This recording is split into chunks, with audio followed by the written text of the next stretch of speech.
Hello everyone, my name is Milagro and today I will talk to you about Isabella Truth. So Isabella Truth, she was an African American woman who was born in 1797 and who later in her life became a God-fearing woman who was lucky enough to escape slavery.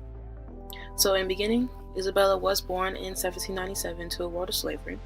She lived in Esquisses and had around 10 through 12 siblings. It's not really said how many she did have, but that's a guess. And so when she turned around 9, her owner Charles passed away, and then her and all her family was then sold to different owners. So in her early life, Isabella and her family, they were all separated. They were sold to different slavery owners, and finally she came into contact with a somewhat pleasant slavery owner, and he didn't really show as much harshness as all the other ones did. And so, under the rule of the new plantation owner, she met a man named Robert, who was a fellow slave in the neighboring plantation. And Robert wasn't really supposed to have any interactions with any other slaves, but still, these two began to consistently see each other. And Robert was then caught, and he was beaten so severely that a day later, he was then named deceased. So freedom, Isabella, she was in New York and she now had the opportunity to become free. Her plantation owner gave her the opportunity and it was taken and she was now free. So she left with her daughter. She had 4 children in all, around 4. And so she had a daughter and then she had a son named Peter and 2 more. And so she left with her daughter and she later found out that her son Peter was sold to an owner in Alabama.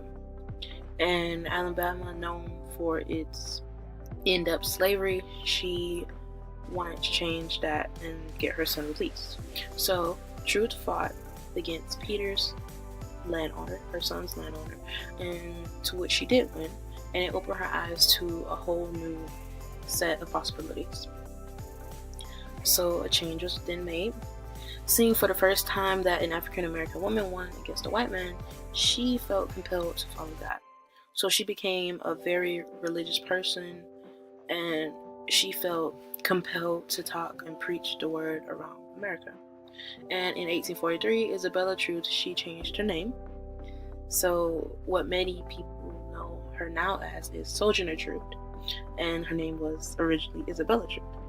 And her name is said to recognize her newfound freedom and her faith in her religion. And the results? Sojourner Truth, she now went around America. She was teaching the gospel, teaching many other people. And as time passed, she got into women's rights because of the many movements and conflicts that were happening in her time. It was something that she got into.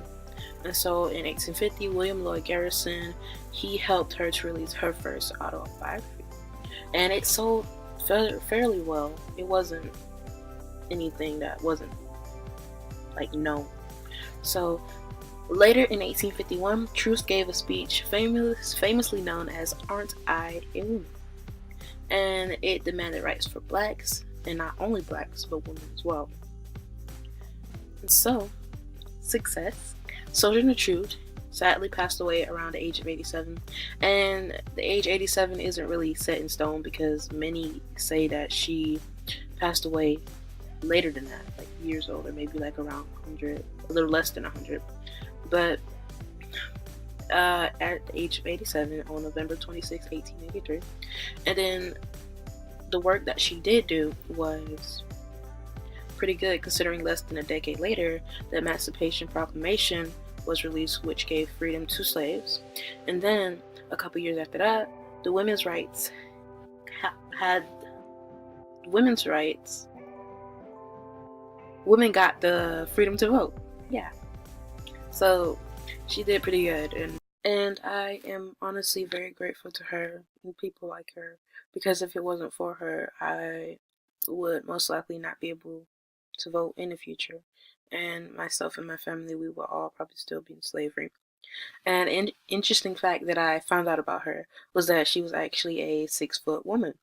So many people said that this gave her a more serious and interesting figure so that people actually took her more serious, and it gave her an air of power. And so yeah, I'm really grateful to Sojourner Truth and people like her. I'm really grateful that they had the inspiration and confidence and the bravery to do things like this. So thank you.